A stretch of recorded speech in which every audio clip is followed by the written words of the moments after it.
people who are interested in the wisdom of Kabbalah are people who have a unique desire. That desire is what we call in Kabbalah the point in the heart.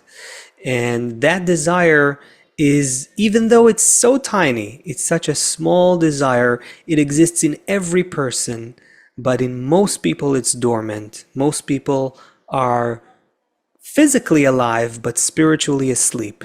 And people in whom this point in the heart, this tiny point of desire, this point that seeks the upper world, that seeker point, when that awakens in a person, they're ready for a completely new kind of adventure in life, the spiritual adventure, the adventure of spiritual development. And so it always warms my heart to think about how this awakened seeker points, these awakened points in the hearts all around the world are coming to the wisdom of Kabbalah in the same way that I came to the wisdom of Kabbalah, and anyone who really has an awakened point in the heart.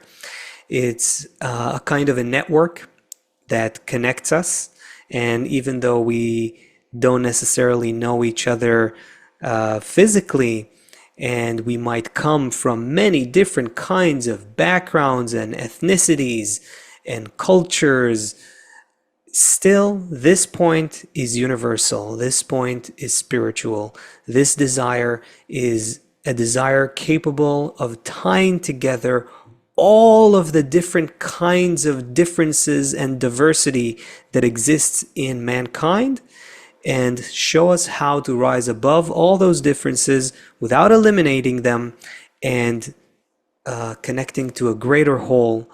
And that greater whole is where spirituality is revealed.